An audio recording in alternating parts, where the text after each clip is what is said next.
The auctioneer's gavel cracked like a gunshot across the dusty town square of Clifton, Arizona, freezing Catherine Rose's heart mid-beat as her father's calloused hand tightened around her arm. It was 1878, and at 20 years old, Catherine Katy, to those who once called her friend, had never imagined she'd be standing on a wooden platform with a price on her head, her father's gambling debts having finally caught up to them both. $500. A man with tobacco-stained teeth called, his eyes crawling over Katy like she was horseflesh. Her father, James Rose, didn't even have the decency to look ashamed as he nodded to the auctioneer, a lanky man with a waxed mustache who seemed to take genuine pleasure in the proceedings. The crowd gathered in Clifton Square that sweltering June morning was a mix of miners, businessmen, and drifters, all men who'd heard through the saloon grapevine about the pretty young woman being sold off to settle her father's debts. "Do I hear 600? The auctioneer called, his voice carrying across the square. Katy tried to pull away from her father, but his grip only tightened, fingers digging into her flesh. "Stand still," he hissed. "You've been nothing but a burden since your mama died. Time you earned your keep." A tear slipped down her cheek, but Katy refused to give these men the satisfaction of seeing her break. She'd spent the past decade caring for her father after her mother's death from consumption, cooking his meals, mending his clothes, tending the small farm they'd once owned before he gambled it away. And now the final betrayal. 700. Called a fat man in a silk vest, sweat beading on his brow despite the early hour. The crowd murmured. It was a high price for a woman, even one as pretty as Katy with her copper hair and green eyes. But everyone knew what the buyer would be getting: a domestic servant who'd have no choice but to comply with whatever demands were made of her. Katy felt sick. She'd heard the stories of girls sold to the brothels or to men who worked them to death. Her father had made it clear that whoever paid his debts would own her, plain and simple. The law wouldn't protect her. Not here in the Arizona territory, where justice often came from the barrel of a gun rather than a courtroom. 800. A calm voice called from the back of the crowd. The men parted, turning to look at the newcomer. Katy strained to see past the sea of dusty hats and leathered faces.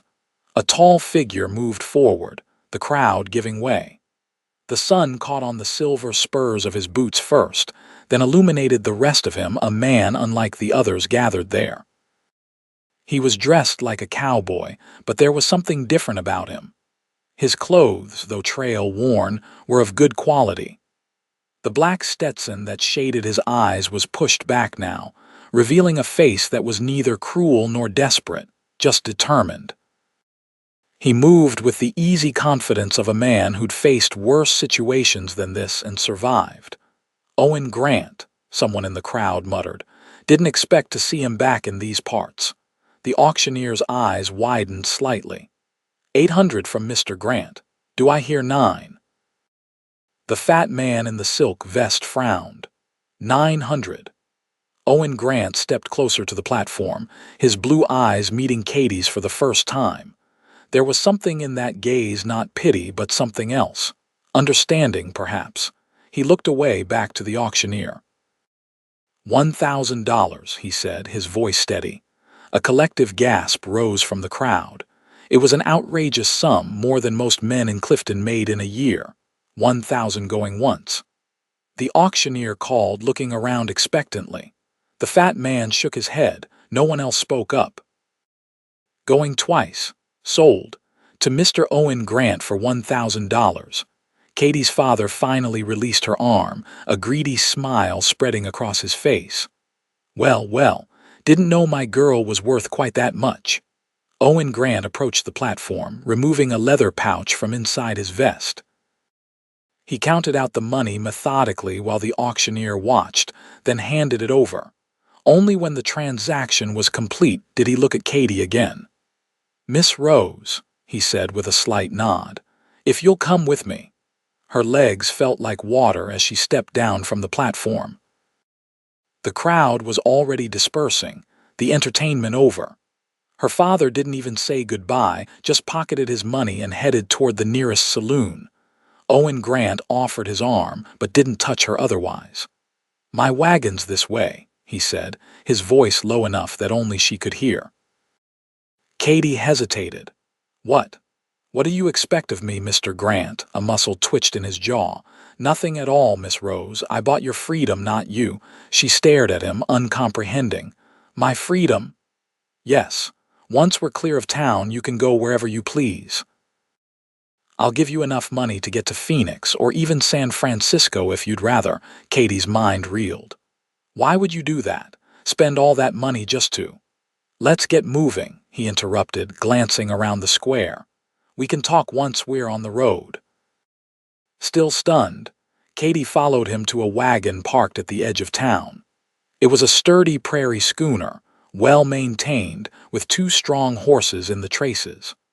Owen helped her up to the seat without touching more than her hand, then climbed up beside her and took the reins. As they pulled away from Clifton, Katie kept waiting to wake up from this strange dream. The man beside her was a stranger, a handsome one, to be sure, with his sun-bronzed skin and the slight cleft in his chin, but a stranger nonetheless. And strangers, in her experience, were never kind without reason. "Why?" she asked again when the town was just a smudge on the horizon behind them. Owen kept his eyes on the trail ahead. "No man should own another person. It's as simple as that." But Katie knew nothing was ever simple in the Arizona territory. "You spent $1,000 on principal." A faint smile touched his lips. "Maybe I have money to spare." "Nobody has that kind of money to spare," she countered. "Not around here." He glanced at her then, something like respect in his eyes. "Smart. That'll serve you well," he sighed. "Truth is, Miss Rose, I've seen what happens to women in your situation. My own sister was." He trailed off, jaw tightening. "Let's just say I couldn't stand by and watch it happen again." "Your sister," Katie prompted gently. "Sold to pay our father's debts when I was just 16. I wasn't there to stop it." His knuckles whitened on the reins. "By the time I tracked her down 3 years later, she was already gone. Consumption, they said, but it was really a broken spirit." Katie felt a wave of compassion for this stranger. "I'm sorry." He nodded once, sharply. "So now you understand. I couldn't save her, but I could save you." They rode in silence for a while, the wagon wheels crunching over the dry earth, the desert landscape stretching out around them. Katie's mind was spinning with possibilities. Freedom. She had never really been free before, first a daughter, then a caretaker now. Where will you go?" Owen asked eventually. Katie realized she had no answer. "I don't know. I have an aunt in Santa Fe, but we haven't spoken in years. I'm not sure she'd welcome me." "What can you do? Any skills besides farming?" "I can cook, clean, so I taught myself to read and cipher." She hesitated. "I've always wanted to be a teacher, but—" "But what?" Women need references for such positions. "Respectability." "Who would hire me now after?" She gestured vaguely behind them toward Clifton. Owen considered this. "No one in Clifton knows what happened to you after today. You could start fresh somewhere else." Hope flickered in Katie's chest for the first time that day. Perhaps. They stopped when the sun was high to rest the horses. Owen handed Katie a canteen and some jerky from his provisions, then stepped away to give her privacy while she ate. He was a curious man, she thought, gentle in his way, but with a hardness around his eyes that spoke of difficult years. "How long have you been a cowboy, Mr. Grant?" she asked when he returned. "Most of my life," he replied, settling on a rock a respectful distance from her. "Started working cattle drives when I was 14. Saved up enough to buy my own small spread about 5 years back over near the Mogollon Rim."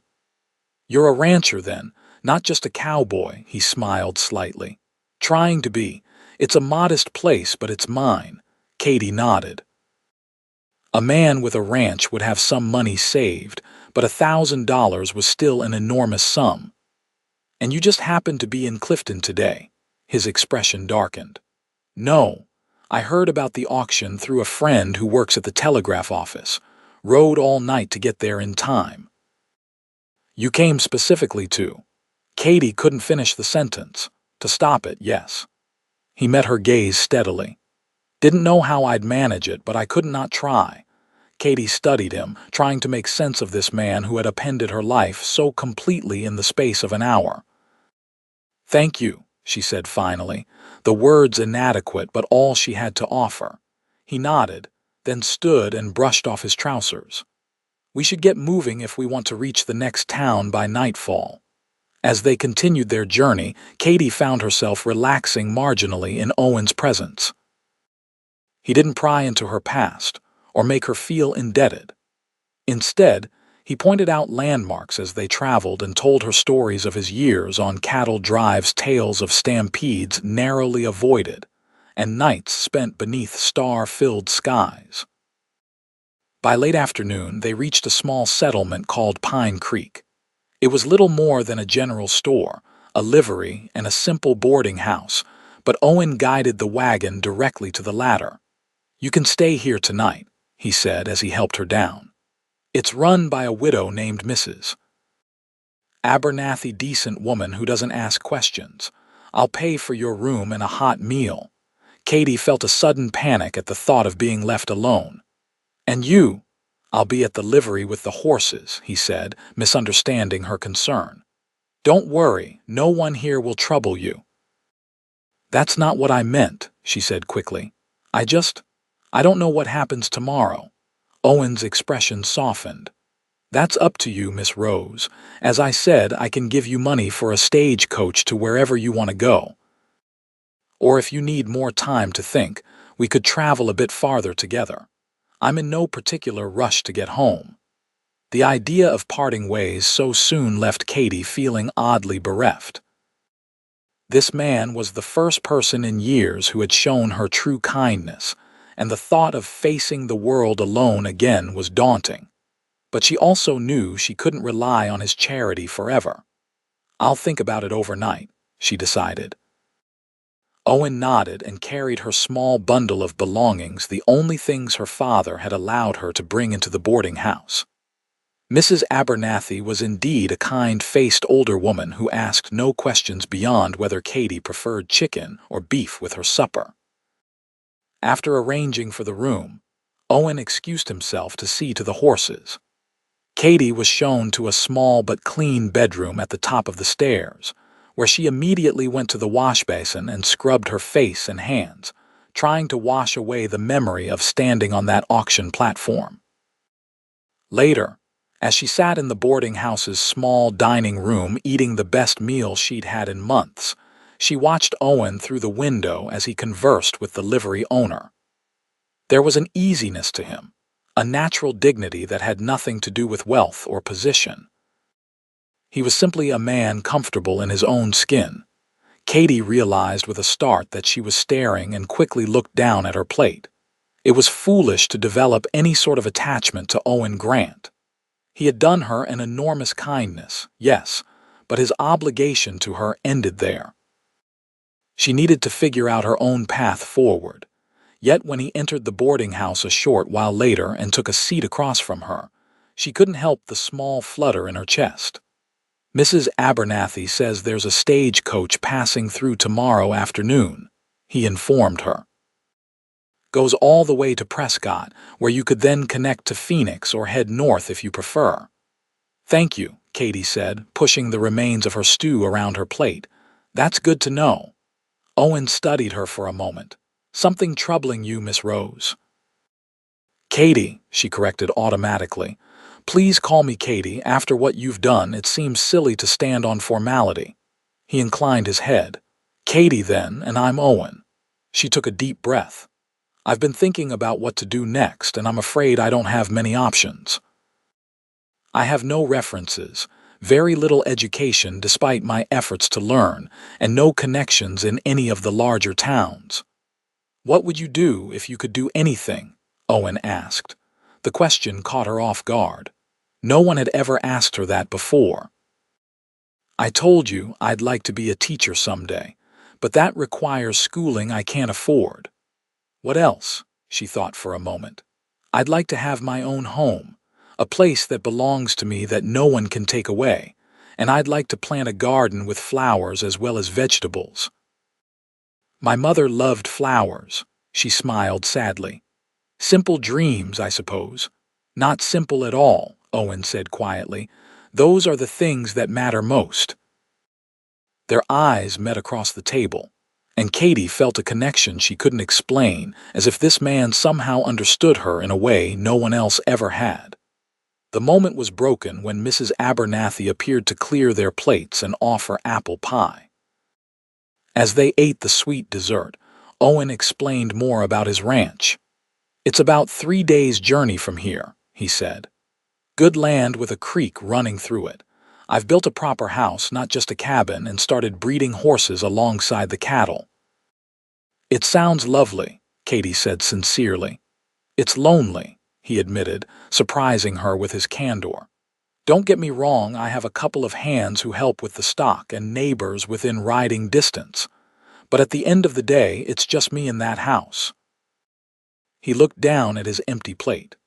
That's partly why I was in no hurry to return directly.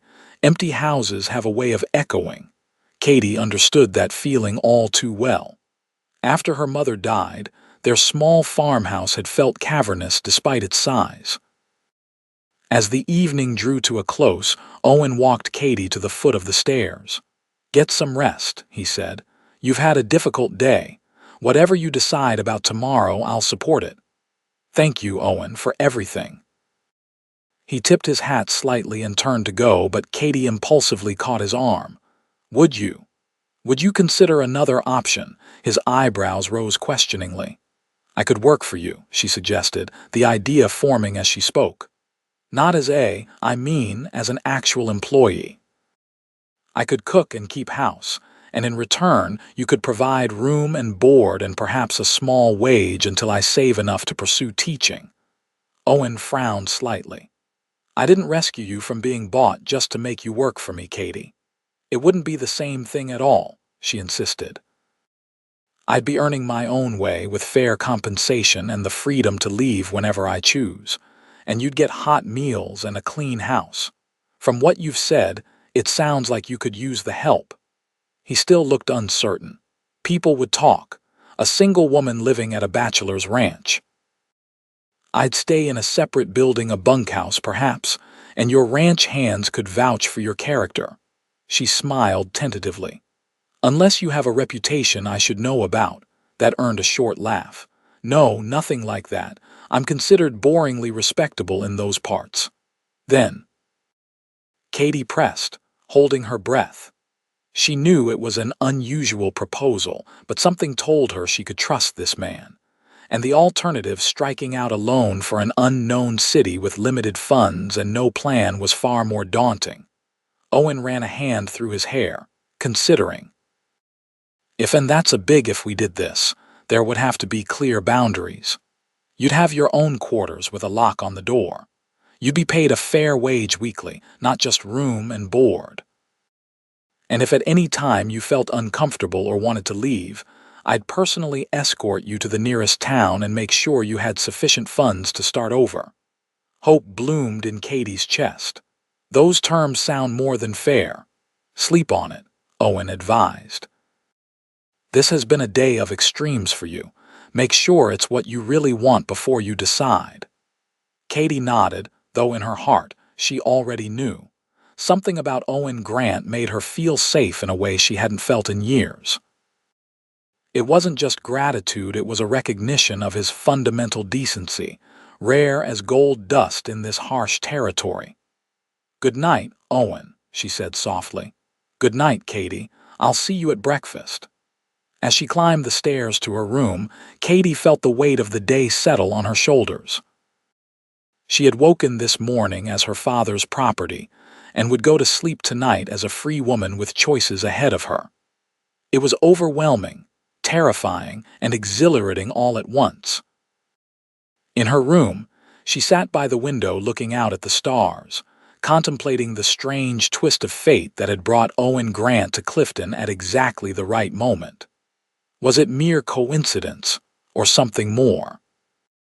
Her mother had always believed that there were no accidents in life, only paths we were meant to follow. As sleep finally claimed her, Katie wondered what path she was on now, and where it might lead. Morning came with golden sunlight streaming through the thin curtains of Katie's room. For a moment, she was disoriented, expecting to wake in her narrow bed in the farmhouse outside Clifton. Then the events of the previous day came rushing back, and she sat up quickly. She dressed in her only other dress, a faded blue cotton that had once been her Sunday best, and pinned her hair as neatly as she could without a proper mirror. If she was going to present herself as a potential employee to Owen, she wanted to look capable and respectable. When she came downstairs, Owen was already seated at a table by the window, nursing a cup of coffee. He rose when he saw her, and Katie was struck again by his natural courtesy. "Good morning," he greeted her. "Did you sleep well?" "Better than I expected to," she admitted, taking the chair he pulled out for her. "And I've made my decision if your offer still stands." Owen signaled to Mrs. Abernathy for another coffee before responding. "I meant what I said about sleeping on it. This isn't a decision to make hastily." "I'm not hasty by nature, Mr. Grant," Katie said firmly. "I've thought it through. Working for you offers me security while I build my savings, and it sounds like you genuinely need the help. It's a fair arrangement for both of us." He studied her for a long moment, then nodded slowly. "All right, but I want to be clear about something, Miss Rose. I'm offering you a job, not making you an indentured servant. You'll have Sundays off and time to yourself each day. I'll expect good meals and a tidy house, but not perfection." "That sounds more than fair," Katie agreed, relief washing through her. "When would we leave?" "After breakfast, if you're ready. We'll need to purchase some supplies before we go, and I'd like to buy you some proper traveling clothes if you'll allow it." "The trail to my ranch crosses some rough country," Katie flushed. "You've already spent so much. Consider it an advance on your wages," Owen said pragmatically. "Can't have my housekeeper arriving half frozen or sunburnt, now can I?" Put that way, Katie could accept his offer without feeling like a charity case. "Thank you. That's very sensible." After a hearty breakfast of eggs and flapjacks, Owen escorted Katie to Pine Creek's small general store. The proprietor, a thin man with spectacles perched on his nose, greeted Owen by name. "Back again, Grant. Thought you'd be halfway to your ranch by now." "Change of plans, Simmons," Owen replied easily. "Miss Rose here needs some traveling gear. We're heading up to my place where she'll be taking over as housekeeper." Simmons's eyebrows rose as he looked Katie over, but he made no comment beyond. "Certainly, certainly. The ladies' things are in the back corner, miss. Help yourself."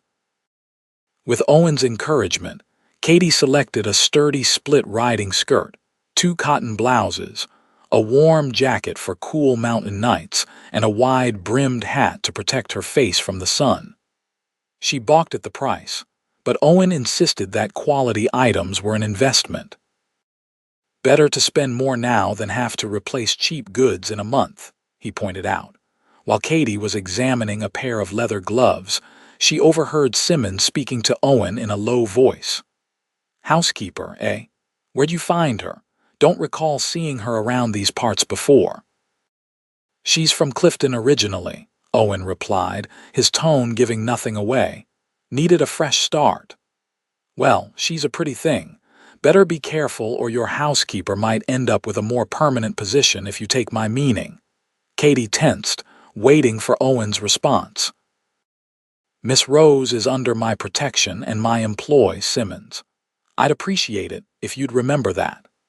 The coolness in Owen's voice effectively ended that line of conversation, and Katie felt a rush of gratitude for his defense of her character. After paying for their purchases and adding some basic supplies to their wagon, They set out from Pine Creek shortly before noon. Katie, now dressed in her new riding skirt and blouse, found the journey much more comfortable than the previous day's travel. As the wagon rolled steadily northward, the landscape began to change. The desert scrub gave way to grasslands, and by late afternoon, they could see the dark line of pine forests in the distance, marking the beginning of the higher elevations. "We'll make camp tonight near Beaver Creek," Owen told her. "There's a good spot I know with fresh water and shelter." "Camp," Katie repeated, suddenly realizing what traveling for 3 days actually meant.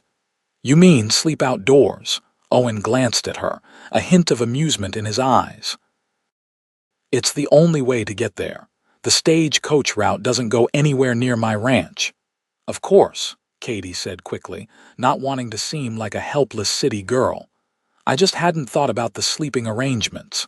"You'll have your privacy," Owen assured her. "I have a small tent you can use. I'll sleep by the fire." True to his word, when they reached the campsite as the sun was beginning to set, Owen efficiently set up a small canvas tent for Katie. He showed her how to secure the flaps and where to place her bedroll inside, then left her to arrange her things while he tended to the horses and started a fire. The practicalities of camp life proved more challenging than Katie had anticipated. When nature called, she had to venture into the bushes, constantly looking over her shoulder. Washing her face and hands in the creek left her fingers numb with cold. And the thought of sleeping alone in a tent, with only canvas between her and whatever wildlife roamed these parts, was more than a little unnerving. Yet there was something exhilarating about it, two sitting beside a crackling fire under a vast canopy of stars, eating a simple but satisfying meal of beans, bacon, and biscuits that Owen prepared with practiced ease. "You cook," Katie observed as she accepted a tin plate from him. "Had to learn," he replied with a shrug.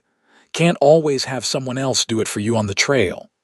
"Well, once we reach your ranch, you won't have to anymore," she promised. "Cooking is one of the few things I do well." Owen smiled, the firelight catching the gold flecks in his blue eyes. "I look forward to it.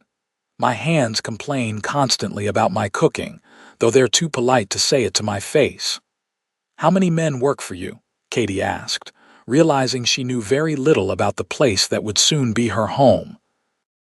"Just 2 regular hands brothers named Tom and Michael Fletcher. Good men, reliable. During roundup or branding, I hire on extra help." He poked at the fire, sending sparks spiraling upward.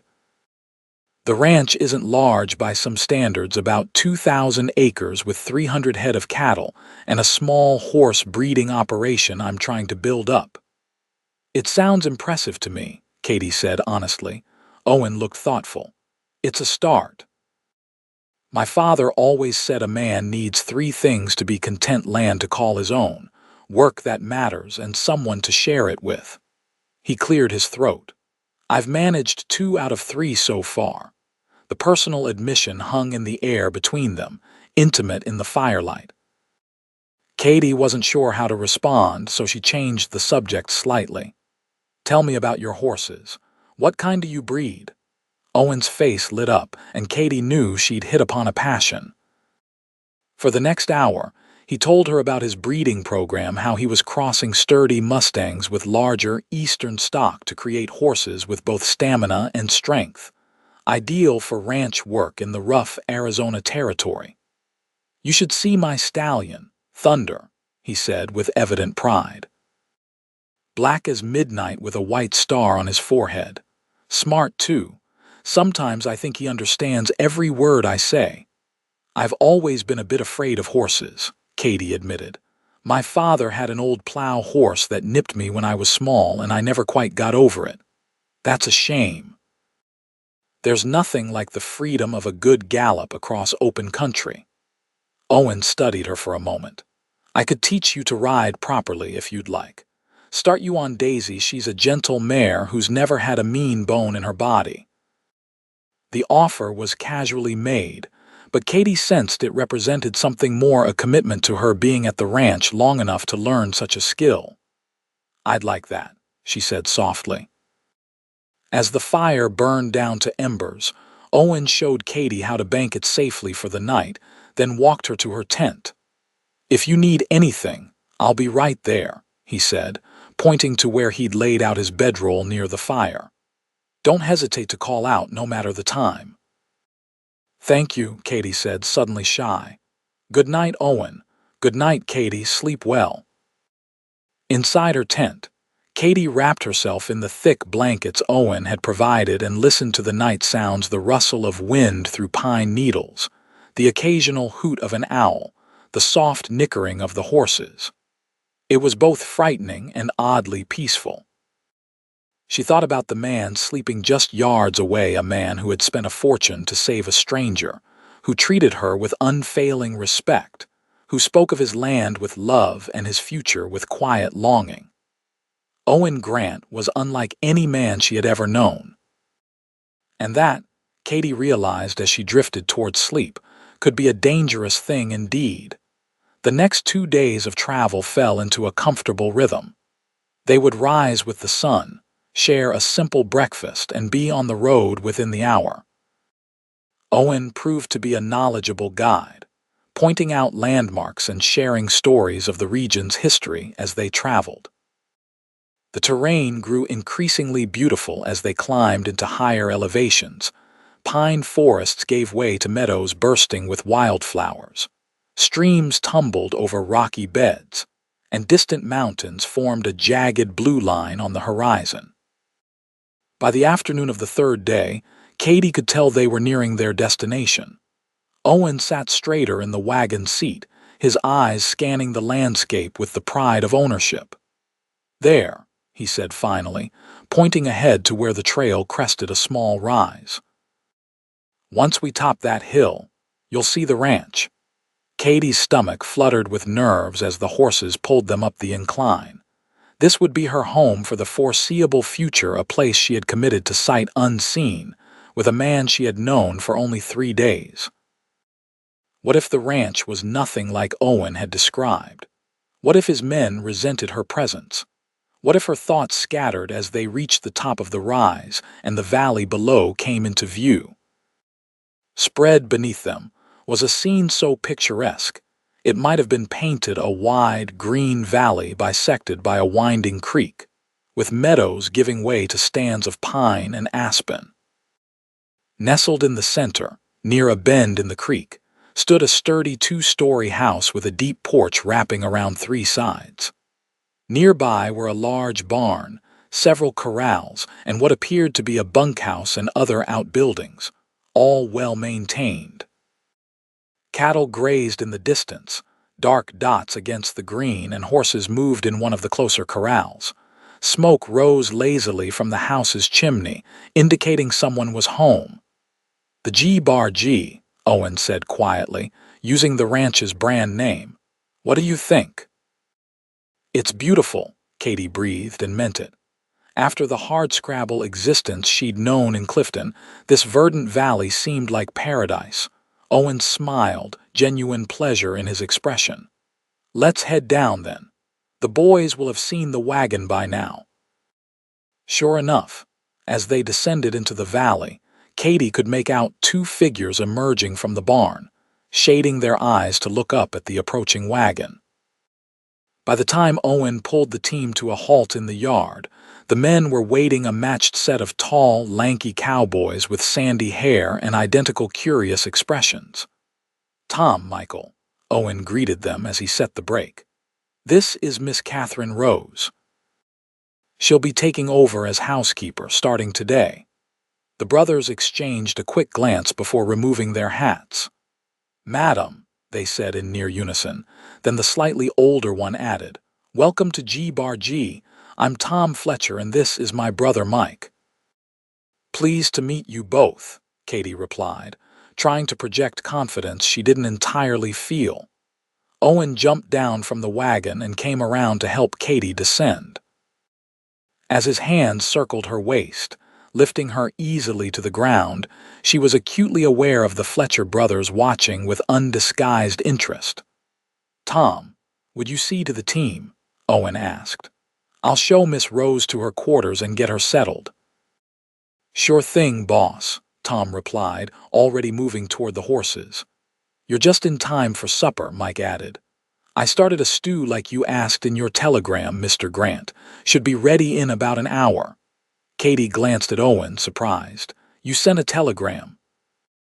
"From Pine Creek," he confirmed. "Thought it best to give some warning rather than just arrive with a new housekeeper." He led her toward the main house, carrying her bags. Up close, the structure was even more impressive, built of solid timber with large windows and that inviting porch. Inside, Katie found a home that was functional and well constructed, but clearly lacking a woman's touch. The large main room combined a sitting area with a stone fireplace and a dining space with a long table that could seat 8. Off this was a good-sized kitchen with a modern cookstove, a pantry, and plenty of workspace. Everything was clean but Spartan: no curtains on the windows, no cushions on the wooden chairs, no decorative touches whatsoever. "It's not much to look at," Owen admitted, seeming to see it through her eyes, "but the bones are good." "It's a lovely home," Katie assured him, "just needs some softening. That would be welcome." He gestured toward a hallway. "There are 3 bedrooms on this floor: mine, a guest room, and what was meant to be a study, but has mostly been used for storage. Upstairs are 2 more rooms under the eaves." He led her to the guest room, a pleasant space with a large window overlooking the creek. Like the rest of the house, it was simply furnished: a bed, a chest of drawers, a small table with a pitcher and basin, and a wardrobe. "I thought you might prefer to sleep in the house rather than the bunkhouse," Owen explained. "It's more comfortable and more appropriate since you'll be working here. There's a lock on the door," he added, demonstrating the solid bolt. Katie set her bag on the bed, feeling overwhelmed. After years of sharing a drafty 2-room cabin with her father, this spacious, sturdy house seemed impossibly luxurious. "Thank you," she said, blinking back unexpected tears. "It's perfect." Owen cleared his throat. "I'll let you get settled. Take all the time you need.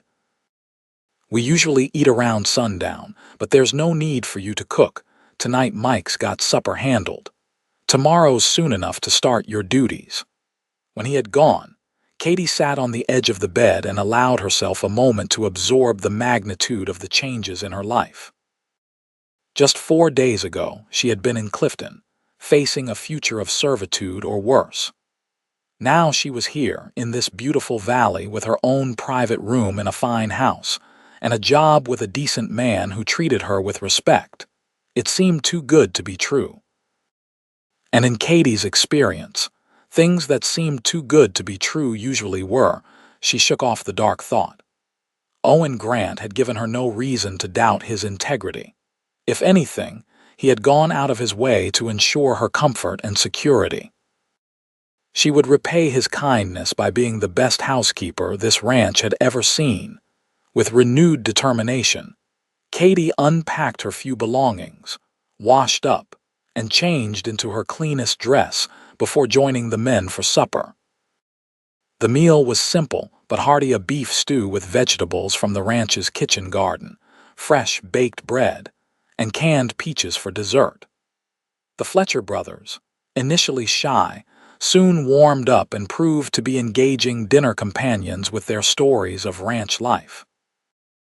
"You should have seen the boss when that ornery steer got loose last month," Mike recounted, grinning at Owen. "Chased it through the creek and right into Mrs. Hollister's garden party in town." Owen groaned. "I thought we agreed never to mention that again." "Can't help it, boss." "Funniest thing, I ever saw you all muddy and apologizing to those ladies in their fancy dresses while trying to rope that steer off the punch table." Even Owen had to laugh at the memory, and Katie found herself joining in, charmed by the easy camaraderie between the 3 men. After supper, The Fletchers excused themselves to the bunkhouse, leaving Katie and Owen alone in the main room. A slightly awkward silence fell between them. "I should explain how things work around here," Owen said finally, gesturing for Katie to take a seat by the fire while he remained standing. "The boys and I are up before dawn to handle the stock. We take breakfast at first light, dinner that's the midday meal around noon when we come in from morning chores, and supper after the day's work is done." Katie nodded. "That's similar to the schedule I kept with my father on our farm." "Good." Owen seemed relieved. "As I said, you'll have Sundays off entirely. You're welcome to attend church in town with us if you wish. It's about an hour's ride. Otherwise, the day is your own." "Do you have preferences for meals?" Katie asked, wanting to understand her duties clearly. "Nothing fancy required. Hearty, filling food is all we need," he hesitated. "Though I wouldn't say no to pie now and then." Katie smiled. "I make an excellent apple pie." "As for the house," Owen continued, "keep it tidy, but don't feel you need to scrub every surface daily. Laundry's done once a week. The boys handle their own, but you'll be responsible for household linens and my things. There's a wash house out back with a good copper boiler." He reached into his pocket and withdrew a small leather pouch, which he handed to Katie. "Your first week's wages in advance." $7. Is that acceptable?" Katie's eyes widened. $7 a week was far more than she had expected, more than many school teachers made. "That's very generous." "It's fair," Owen corrected. "You'll be working hard, and if you need anything from town, just let me know. I make the trip about once a week for supplies." He showed her where everything was in the kitchen and pantry, explained how the pump worked, and pointed out the root cellar where preserved foods were stored. By the time they had finished the tour, evening had fully settled in. "You must be tired after our journey," Owen said. "Please don't feel you need to rise early tomorrow on your first day. Take time to get oriented." "I'll be up to make breakfast," Katie insisted. "It's why I'm here after all." Owen smiled, the warmth reaching his eyes.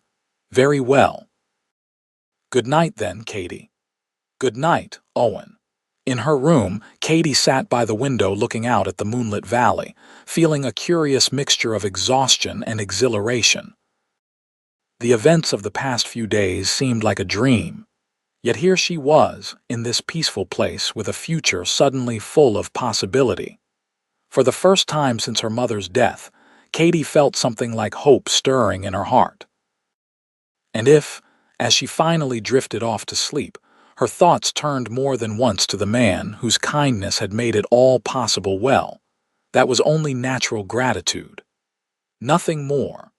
The next few weeks passed in a blur of activity as Katie settled into life at the G-Bar-G. She rose each morning before dawn to start breakfast, usually a hearty meal of eggs, bacon, biscuits, and strong coffee that the men devoured before heading out to their chores. The rest of her day was filled with cleaning, baking, laundry, and tending the kitchen garden that had been somewhat neglected before her arrival. Owen had not exaggerated when he said the house needed a woman's touch. Katie gradually added small comforts, curtains sewn from fabric Owen brought back from town, wildflowers in jars on the tables, cushions for the chairs stuffed with spare wool from the shed. The house began to feel like a home, and Katie took pride in creating a welcoming space for Owen and his men to return to after their long days of work. The men, for their part, seemed to appreciate her efforts. Tom and Mike Fletcher were unfailingly polite, always removing their hats and boots before entering the house, and expressing frequent appreciation for her cooking. Owen was equally respectful, but maintained a certain reserve that Katie found both frustrating and intriguing. He was unfailingly kind, asking each day if she needed anything and making sure she didn't work too hard. Yet he rarely joined in the easy banter at mealtimes, and often disappeared after supper to work on the ranch books or take a solitary ride around the property. Katie couldn't help but wonder what thoughts occupied him during those quiet moments. True to his word, Owen began teaching Katie to ride. Her first lesson on the gentle mare named Daisy was terrifying. She clung to the saddle horn with white knuckles as Owen led the horse around the corral, but each day brought improvement. By the end of her third week at the ranch, Katie could mount and dismount unassisted and walk the horse confidently around the paddock. "You're a natural," Owen told her one evening as they finished a lesson. "Soon you'll be galloping across the valley." "I doubt that," Katie laughed, but secretly she was pleased by his praise. As she grew more comfortable with her surroundings, Katie began to explore beyond the immediate ranch buildings. One sunny afternoon, having finished her chores early, she followed the creek upstream to a small waterfall that tumbled over moss-covered rocks into a clear pool. The spot was shaded by aspens and felt secluded, though it was still within sight of the ranch house. Katie removed her shoes and stockings and dangled her feet in the cool water, relishing the moment of solitude. Her life had been so defined by duty for so long, first to her ailing mother, then to her demanding father, now to her position at the ranch, that she had almost forgotten how to simply be. So absorbed was she in her thoughts that she didn't hear approaching footsteps until a voice spoke behind her. "Found my thinking spot, I see." Katie startled, turning to find Owen standing a few yards away, hat in hand. "I'm sorry," she said quickly, moving to pull her feet from the water. "I didn't mean to intrude." "No, please," Owen said, gesturing for her to stay put. "I didn't mean to chase you away. It's a lovely spot, isn't it?" "Beautiful," Katie agreed, relaxing slightly. "Do you come here often, when I need to clear my head?" He hesitated, then asked, "May I join you?" At Katie's nod, Owen settled on the rock beside her, though he kept a respectful distance and didn't remove his boots. "I've been meaning to ask how you're settling in," he said, gazing out at the water. "Is everything to your satisfaction?" "Very much so," Katie assured him. "Everyone has been kind. The work is satisfying in this place." She gestured to the valley around them. "It's like nowhere I've ever been." "I felt the same way when I first saw it," Owen admitted. "Knew immediately this was where I wanted to build my life." "How long have you had the ranch?" "Going on 5 years now. Bought it when it was little more than a run-down cabin and a few hundred acres of overgrazed land." Pride colored his voice. "Built it up bit by bit. This year's the first time we've turned a real profit." "You've accomplished a great deal," Katie said sincerely. Owen shrugged. "Still a lot to do. The house needs expanding if the operation keeps growing, and I'd like to add more land to the north where the grazing is good." "You have plans," Katie observed. "That's more than most people have." "What about you?" Owen asked, turning to study her. "What plans do you have?" Katie rose. The question caught her off guard.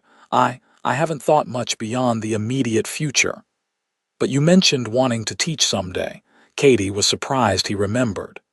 "Yes, I suppose that's still my dream, but it seems very distant." "I'd need proper education myself first." "There's a good school in Prescott," Owen said thoughtfully, "and books. I could get you books from town if there are subjects you want to study." The offer touched Katie deeply. "You would do that, of course." Owen looked almost offended that she would doubt it. "Education's important. My mother was a school teacher before she married my father. She always said learning was the one thing no one could ever take from you." "She sounds like a wise woman." "She was." Sadness flickered across Owen's face. "Lost both my parents to influenza when I was 18. That's when my sister and I were left on our own and, well, you know what happened after." Katie hesitated, then placed her hand gently on Owen's arm.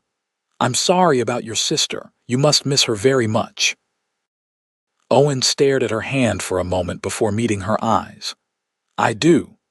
Rachel was sunshine personified, always laughing, always seeing the best in people. Even at the end, when I finally found her, she didn't blame anyone for what happened to her. She sounds like she had your kindness, Katie said softly. No, Owen shook his head. She was better than me. I've carried anger for a long time. It's he broke off, looking away. Why you what, he sighed. Why I keep mostly to myself. Easier that way. They sat in silence for a while, listening to the waterfall. Katie was acutely aware of her hand still resting on Owen's arm, but couldn't bring herself to withdraw it. You ever get lonely here? She asked finally. Owen considered the question seriously. Sometimes. Less since you came, he added, the admission clearly difficult for him. The house feels different now, warmer. I've tried to make it comfortable, Katie said. It's not just the curtains and cushions, Owen replied, his voice low. It's having someone to talk to at the end of the day. Someone who listens. The intensity in his blue eyes made Katie's heart beat faster. For a moment, she thought he might say more, might even reach for her hand. Instead, he stood abruptly. We should head back. It'll be time for supper soon. Katie tried to hide her disappointment as she pulled on her stockings and shoes. Something had shifted between them during that conversation. A door had opened a crack, but Owen seemed determined to keep it firmly shut. As they walked back to the ranch house, Katie wondered if she was foolish to feel drawn to this man. He was her employer, after all, and she was still finding her footing in this new life. Yet there was something about Owen Grant that called to her his quiet strength, his unexpected gentleness, the sadness he carried that matched her own. But until Owen was ready to open that door wider, Katie knew she would have to be patient. Some wounds took time to heal, and from the little he had shared about his past, Owen's ran deep indeed. Summer gave way to early autumn, bringing cooler nights and spectacular color to the aspen trees that dotted the valley. The pace of ranch work intensified as Owen and the Fletchers prepared for the fall roundup and cattle drive to the railhead in Flagstaff. We'll be gone for about a week, Owen informed Katie one evening in late September. Tom, Mike, and I, plus 3 hands from the Broken Arrow, spread to the south. We're combining our herds for the drive. A week, Katie repeated, trying to hide her unease at the thought of being alone at the ranch for so long. In the 2 months she'd been at the G-Bar G, she had never spent a night without Owen and the Fletchers nearby. Owen seemed to sense her concern. Will you be all right by yourself? I could ask Mrs. Hollister from town to stay with you if you'd prefer the company. No, Katie said quickly, not wanting to appear helpless. I'll be fine. There's plenty to keep me busy, and I have Daisy if I need to ride for help. Her riding skills had improved considerably over the summer, though she still hadn't attempted anything faster than a trot. I'll leave you my pistol, Owen decided. Do you know how to use one? Katie shook her head. Then I'll show you before we go. Not that you'll need it, he added hastily, but I'd feel better knowing you could protect yourself if necessary. The next afternoon, Owen took Katie to a clearing behind the barn and patiently taught her how to load, aim, and fire his Colt revolver. The first shot nearly knocked her off her feet with its recoil, but by the end of the lesson, she could hit the broad side of a tree trunk with reasonable accuracy. Just remember, Owen instructed, it's a tool, not a toy. Only use it if you absolutely have to. I pray I never need to, Katie said sincerely, handling the weapon back to him with relief. Amen to that, Owen agreed. The morning of the cattle drive's departure arrived cool and clear. Katie rose especially early to prepare a hearty breakfast for the men, including extra biscuits and jerky they could take on the trail. As the others loaded the last supplies into the chuck wagon, Owen lingered in the kitchen, giving Katie final instructions. There's money in the safe if you need it. I've written down the combination. The nearest neighbors are the Hendersons, about 3 miles east, and remember, if there's any trouble, don't try to handle it yourself. Get on Daisy and ride for help. I'll be careful, Katie promised. Don't worry about me, just focus on getting those cattle to market safely. Owen nodded, but still seemed reluctant to leave. "I've never left the ranch in someone else's care before," he admitted. "I'll take good care of it," Katie assured him. "It's my home too now." The words slipped out before she could consider their implication. Something flickered in Owen's eyes, surprise, and perhaps something warmer.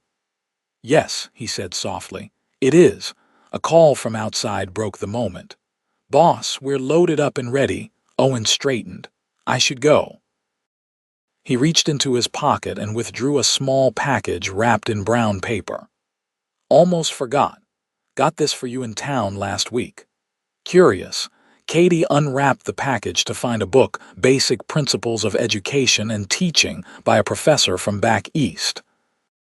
"You mentioned wanting to learn more about teaching," Owen explained, looking slightly embarrassed.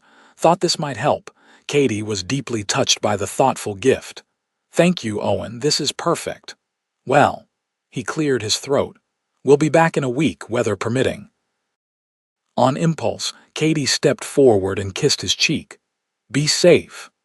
Owen's eyes widened, his hand rising to touch the spot her lips had brushed. For a breathless moment, Katie thought he might pull her closer. Instead, he gave a small nod, placed his hat on his head, and strode out the door. From the porch, Katie watched the men depart, Owen and the Fletchers on horseback, flanking the small herd of cattle, with the chuck wagon bringing up the rear. Owen turned in his saddle just before they crested the hill, raising his hand in farewell. Katie waved back, then hugged herself against the morning chill as the procession disappeared from view. The ranch felt eerily quiet without the men's presence. Katie filled the first day with extra chores, scrubbing the kitchen floor, airing out bedding, organizing the pantry, anything to keep busy and not dwell on the emptiness of the house. As night fell, she found herself jumping at every creak and rustle. She double-checked the locks on the doors and windows and kept Owen's revolver on the table beside her bed, though the weight of it gave her little comfort. By the third day, Katie had adjusted somewhat to the solitude. She established a routine, caring for the chickens and kitchen garden in the morning, working on her studies in the afternoon, and reading by lamplight in the evening. The book Owen had given her was fascinating, full of modern educational theories and practical teaching advice. Katie took careful notes, imagining how she might apply these principles someday. On the fourth evening, a fierce storm blew in from the mountains. Rain lashed against the windows, and thunder rattled the house to its foundations.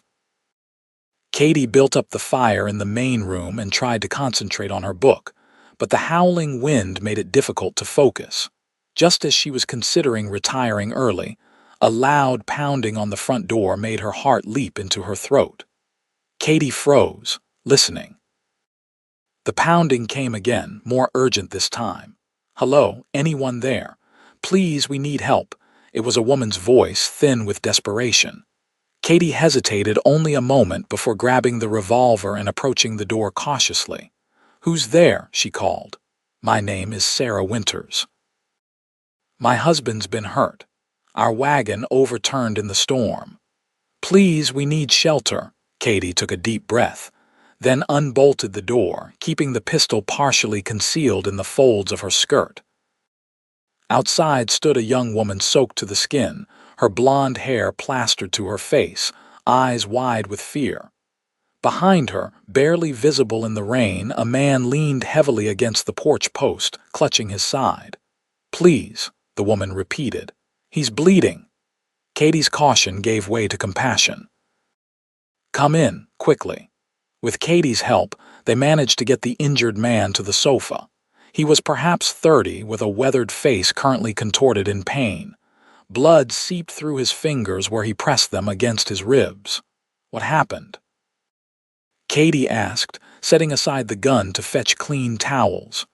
"Our wagon hit a rock in the dark," Sarah explained, helping her husband out of his sodden coat.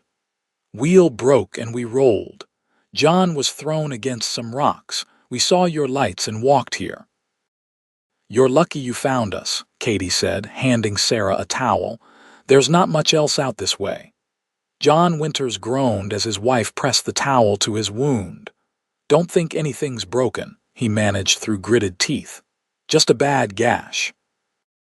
Katie boiled water and collected the medical supplies Owen kept in a cabinet in the kitchen. She had some experience with injuries from her years of farm work, and this one, while nasty, didn't appear life-threatening. After cleaning the wound, a 4-inch gash along the ribs that thankfully wasn't too deep, Katie applied a poultice of herbs her mother had taught her to use for preventing infection, then bound it tightly with clean bandages.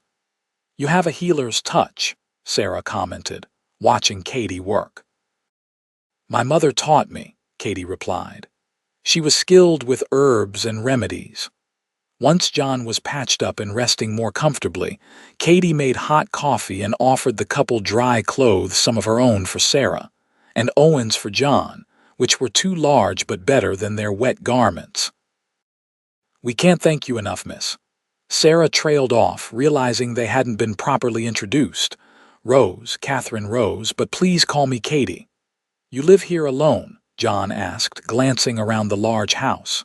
"No," Katie said firmly. "The owner and his ranch hands are away on a cattle drive. They'll return in a few days." She felt it prudent not to mention that she was completely alone. "We don't mean to impose," Sarah assured her, "but John's in no condition to travel tonight." "Of course you must stay," Katie insisted. "There's a guest room upstairs you can use. Tomorrow, when the storm passes, we can see about your wagon." As she prepared the guest room, Katie wondered if she was being foolish to trust strangers so readily. But the couple's distress seemed genuine, and she couldn't in good conscience turn away injured people on such a terrible night. Still, she kept the revolver close as she retired to her own room and turned the key in the lock for the first time since arriving at the G-Bar G. Morning brought clear skies and confirmation that Katie's instincts had been sound. John was much improved after a night's rest, and Sarah proved to be pleasant company as they prepared breakfast together. "We're on our way to California," Sarah explained as she sliced bread. "John's brother has a farm near Sacramento. We sold everything back in Kansas to make the journey." "That's a brave undertaking," Katie commented. Sarah smiled ruefully.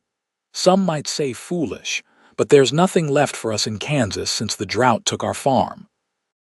After breakfast, John felt strong enough to accompany Katie and Sarah to locate their wagon. They found it about a mile from the ranch, tilted on its side with one wheel completely shattered. Their mule had apparently broken free but hadn't wandered far and was grazing contentedly nearby. "It'll take at least a few days to repair," John said after examining the damage, "and that's if I can find the right materials." "Mr. Grant has a workshop with tools and lumber," Katie offered. "I'm sure he wouldn't mind if you used it to make repairs." They salvaged what they could from the wagon, loading the couple's possessions onto the mule's back. Back at the ranch, John set to work crafting a new wheel while Sarah insisted on helping Katie with household chores in exchange for their lodging. Over the next 2 days, a friendship blossomed between the women. Sarah, only a year older than Katie, shared stories of her childhood in Kansas and her dreams for California. Katie, in turn, found herself confiding details of her life she had never shared with anyone, her difficult years with her father, the auction that had changed everything, and her complicated feelings for Owen.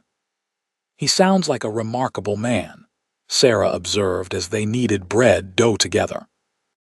"To spend so much money saving a stranger." "He is remarkable," Katie agreed softly, "but I don't think he sees himself that way." Sarah gave her a knowing look. "And have you told him how you feel about him?" Katie blushed. "I don't. That is, I'm just grateful to him." Sarah smiled. "Gratitude doesn't usually make your eyes light up that way when you say a man's name." Katie had no response to that uncomfortable truth. By the 6th day, the wagon was repaired, and the Winters were preparing to continue their journey. John's side was healing well, and both he and Sarah seemed rejuvenated by their unexpected rest at the G-Bar G. "We can never repay your kindness," Sarah said as they loaded the last of their belongings into the wagon. "You've more than earned your keep," Katie assured her.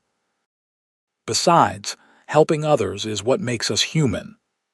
"Still," John insisted, "if you or Mr. Grant ever find yourselves in Sacramento, you'll have a place to stay." As Katie waved goodbye to her new friends, she felt a curious mixture of emotions, glad to have been able to help, sad to see them go, but also relieved to have the ranch to herself again. The Winters' presence had been a welcome distraction from her solitude, but it had also emphasized how much she missed Owen and the familiar routine of life with him and the Fletchers. The cattle drive was due to return the next day, assuming all had gone as planned. Katie spent the evening preparing baking pies, preparing a stew that could simmer all day, making sure the house was spotless. She wanted everything to be perfect for Owen's return. As she climbed into bed that night, Katie finally admitted to herself what she had been trying to deny for weeks. Her feelings for Owen Grant had grown far beyond gratitude or friendship.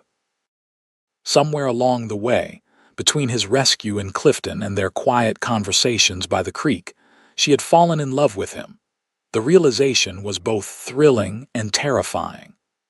Owen had never indicated he saw her as anything more than his housekeeper and perhaps a friend. And even if he did harbor deeper feelings, would he ever act on them? His reserve, his commitment to propriety, his lingering grief over his sister all suggested a man unlikely to risk his heart again. Yet Katie couldn't help but hope.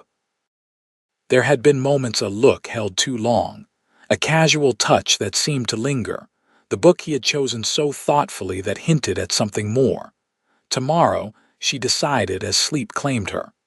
Tomorrow, when he returns, I'll find a way to let him know. Katie was in the kitchen preparing dinner when she heard the distant sound of hoofbeats the next afternoon. Her heart leapt as she wiped her hands on her apron and hurried to the front porch. Coming down the trail were Owen and the Fletchers, looking trail-worn but triumphant. Even from a distance, Katie could see the smile that broke across Owen's face when he spotted her waiting. "Welcome home," she called as they dismounted in the yard. "Good to be back," Owen replied, removing his hat as he approached the porch. "Everything all right here? No troubles?" "Nothing I couldn't handle," Katie assured him with a smile. "How was the drive?" "Successful," Owen confirmed. "Got a good price for the cattle, too." Tom Fletcher sniffed the air appreciatively. "Something sure smells good, Miss Rose. Hope there's plenty trail cooking ain't exactly satisfying." "Apple pie cooling on the windowsill," Katie confirmed, "and beef stew nearly ready." "Heaven," Mike declared fervently. "Pure heaven." The men went to wash up while Katie put the finishing touches on the meal. When they gathered around the table, Katie was struck by how right it felt to have them all back how in just a few months. These people had become her family. After dinner, when the Fletchers had retired to the bunkhouse with extra slices of pie, Owen lingered at the table, clearly wanting to talk but unsure how to begin. "I have something for you," he said finally, reaching into his vest pocket. He withdrew a small velvet pouch and placed it on the table between them. Curious, Katie opened it and gasped softly.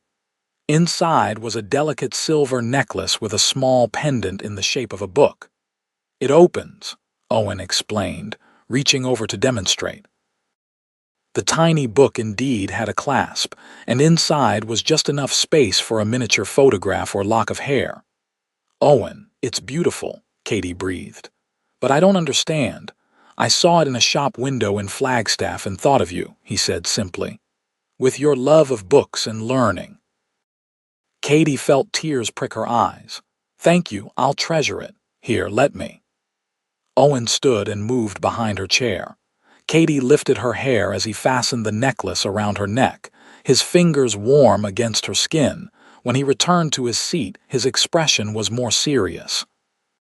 While I was away, I had a lot of time to think. About what? Katie asked, her pulse quickening. About the future.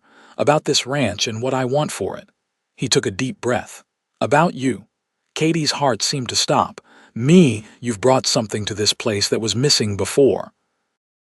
Not just good meals and a clean house, but... He struggled for words. Life. Warmth.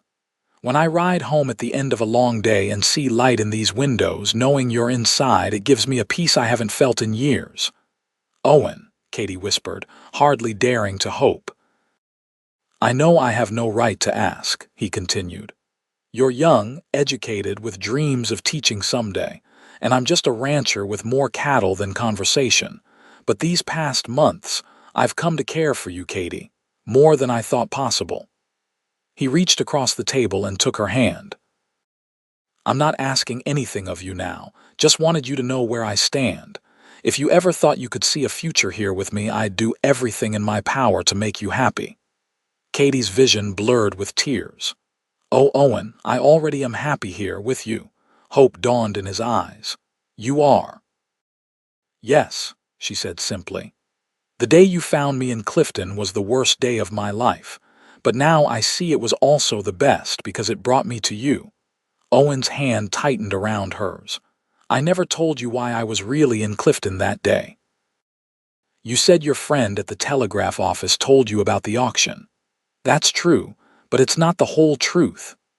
Owen looked down at their joined hands. I was there because I'd finally tracked down the man who sold my sister your father, James Rose. Katie felt as if the floor had dropped from beneath her. What? I'd been searching for years, following rumors, asking questions in every town I passed through. When I heard about the auction in Clifton and that the man's name was Rose, I thought it might finally be him. I went there planning to confront him, maybe worse. Owen's voice was rough with old pain. But then I saw you standing there, looking so brave despite everything, and I knew I couldn't let history repeat itself. So you never came for me at all, Katie said slowly. You came for revenge against my father. At first, Owen admitted, but the moment I saw you, everything changed. I couldn't save Rachel, but I could save you, and then, as I got to know you. He squeezed her hand. Katie, meeting you has healed something in me I thought would be broken forever. Katie was quiet for a long moment, absorbing this revelation. Part of her was shocked by how close Owen had come to violence, how different their first meeting might have been. But another part understood all too well the pain and rage that had driven him. Hadn't she felt the same toward her father as she stood on that auction platform? Thank you for telling me the truth, she said finally. And thank you for choosing compassion over vengeance that day. I should have told you sooner, Owen said. I was afraid you'd hate me for it. Katie shook her head. How could I hate the man who gave me my freedom? The man who's shown me nothing but respect and kindness since the day we met. She stood, drawing him to his feet as well. The man I've fallen in love with. Owen's eyes widened. Katie. She stepped closer, her heart pounding. I love you, Owen Grant, not because you rescued me, but because of who you are, a good man trying his best to build something worthy in this world. Owen's hand rose to cup her cheek, his touch reverent. I love you too, Katie rose, more than I have words to say. When he finally kissed her, it was gentle at first, then deepening as Katie responded with all the feeling she'd kept hidden for so long. His arms encircled her waist, drawing her closer, and she felt the solid strength of him, steady as the mountains surrounding their valley. What happens now? She asked when they finally drew apart, breathless. Owen smiled, brushing a strand of hair from her face. Now I court you properly if you'll allow it, and when you're ready, if you're ever ready, I hope you'll consider becoming my wife. I don't need courting to know my own heart, Katie said firmly. But I would like time for others to see us together that way, so they understand this isn't merely an arrangement of convenience. "As long as you need," Owen promised. "We have all the time in the world." Winter came early that year, blanketing the valley in snow by mid-November. The G settled into a quieter rhythm, with fewer demands for outdoor work and more time spent in the warm house. Owen had spoken with Tom and Mike Fletcher the day after his conversation with Katie, explaining the change in their relationship. The brothers had exchanged knowing looks, Mike muttering about time under his breath, while Tom simply offered his congratulations. For propriety's sake, Katie continued to occupy the guest room, though now the door between her room and the hallway remained unlocked. She and Owen spent their evenings together by the fire, reading, talking, or simply enjoying each other's company in comfortable silence.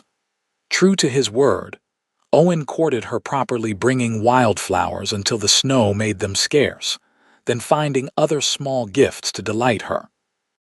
He took her on rides around the property when weather permitted, showing her his favorite places and sharing his dreams for the ranch's future. In town, they attended church together and were seen at social gatherings, making their intentions clear to the community.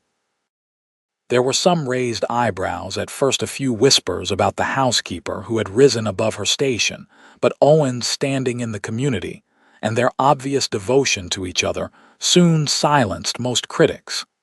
Katie continued her studies, with Owen's enthusiastic support. He brought books from town whenever he went and spent hours discussing their contents with her.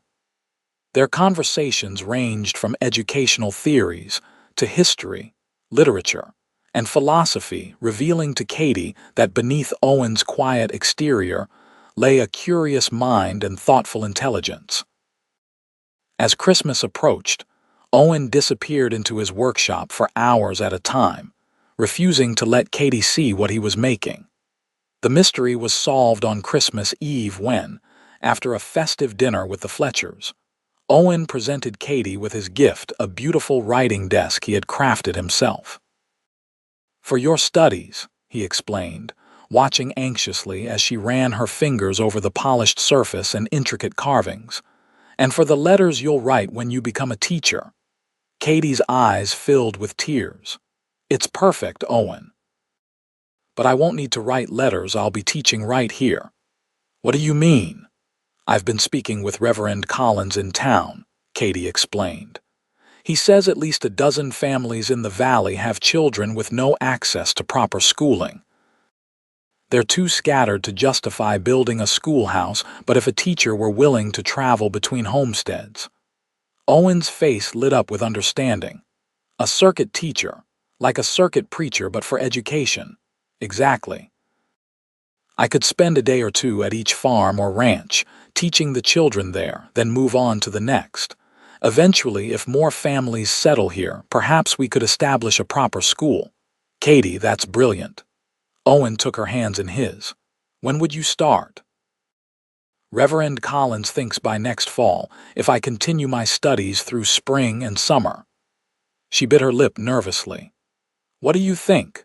"I think," Owen said slowly, "that those children will be the luckiest in the territory to have you as their teacher.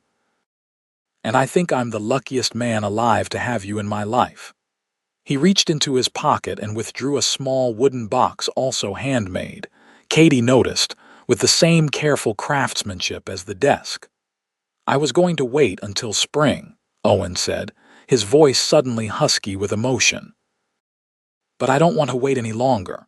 Catherine Rose, will you marry me?" He opened the box to reveal a ring, a delicate gold band set with a small but perfect diamond that caught the firelight and scattered it in rainbow prisms. "Yes," Katie whispered, tears spilling down her cheeks. "Yes, Owen. With all my heart." Their wedding took place on a perfect spring day in early April. The aspens were just beginning to leaf out, and wildflowers dotted the meadows surrounding the ranch house. Reverend Collins performed the ceremony on the front porch with the Fletcher brothers, the Hendersons from the neighboring ranch, and several other friends from town in attendance. Katie wore a new dress of pale blue silk that Owen had insisted on ordering from Denver. With her copper hair swept up and secured with her mother's pearl combs, the one treasure she had managed to keep through all her hardships. Owen, usually most comfortable in work clothes, looked handsome and slightly uncomfortable in a new black suit. The vows they exchanged were traditional, but the meaning behind them went deeper than words could express.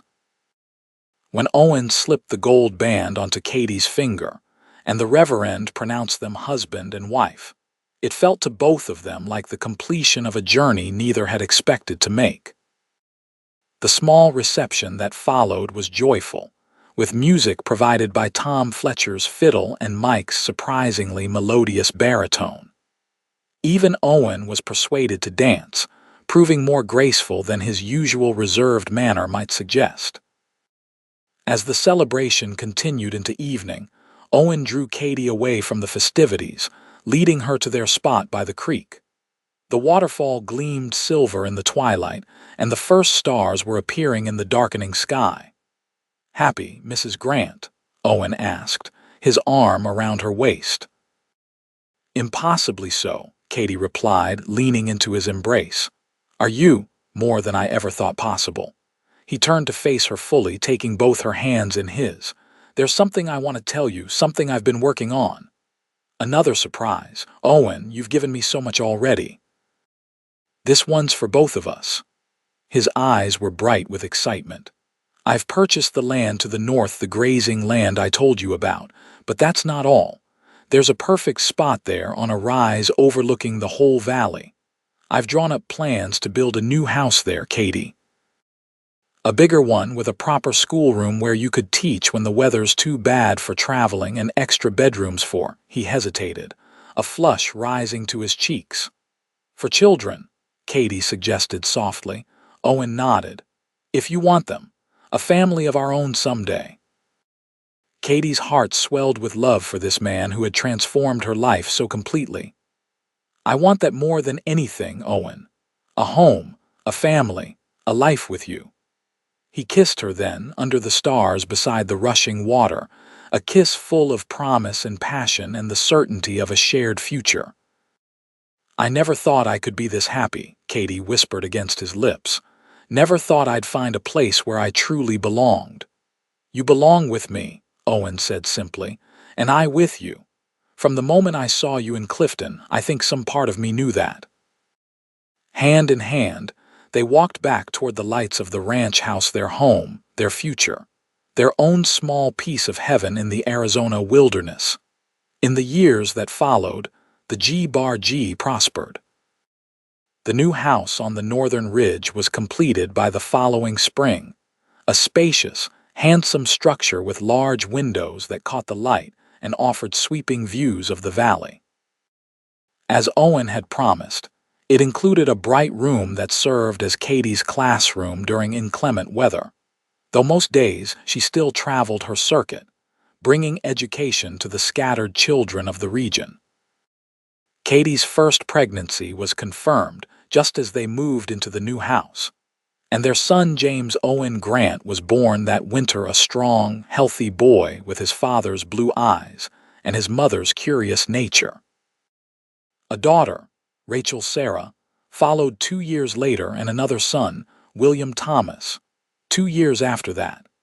Owen expanded the ranch operations, adding sheep to the cattle and horses, and earning a reputation throughout the territory for his fair business practices and quality stock. The Fletcher brothers remained loyal hands, eventually building small houses of their own on ranch land when they married local sisters. Each summer, the Winters visited on their journey between California and Kansas, their friendship with Katie and Owen growing stronger over the years. And each Christmas, Owen added a new carving to the mantle, a tradition he started the first year of their marriage to mark the growth of their family and home. On the 10th anniversary of the day Owen had outbid everyone in Clifton, Katie found him at their special spot by the creek, sitting on the same rock where they had first truly talked. "I thought I might find you here," she said, settling beside him. At 30, Katie had matured into a woman of quiet confidence, her copper hair now streaked with a few strands of silver, her green eyes still bright with intelligence and warmth. "Just thinking," Owen replied, taking her hand automatically. At 36, he was in his prime, still strong from daily work, with smile lines at the corners of his eyes the only sign of passing years. About what? About how different things might have been. He looked at her intently. "If I hadn't gone to Clifton that day, if I hadn't seen you there, if I hadn't had the money to outbid those men." "But you did," Katie said softly. "You were there, you saw me, you had the means to help, and you chose to use them for good instead of vengeance." Owen nodded slowly. "I've never regretted that choice, not for a single moment. Nor have I regretted accepting your help or coming to work here or falling in love with you." Katie squeezed his hand. "Every step led us here, Owen, to this life we've built together." From the direction of the house came the sound of children's laughter, James and Rachel chasing each other across the yard, while baby William watched from his blanket on the grass. "We should get back," Katie said, standing and pulling Owen to his feet. "I promised the children we'd have a picnic supper." As they walked hand in hand toward their home and family, Katie reflected on the extraordinary journey that had brought them to this point. From a desperate auction platform in Clifton to this peaceful valley, from strangers to devoted partners, from broken pasts to a future full of promise. "I love you, Owen Grant," she said, stopping to look up at him. "Today and always." "And I love you, Katie Grant," he replied, his voice still holding the same wonder it had the first time he'd said those words. "For saving me as surely as I saved you." Together, they continued toward the house where their children waited, their love a testament to the healing power of compassion, the strength found in second chances, and the unexpected ways freedom could transform a life.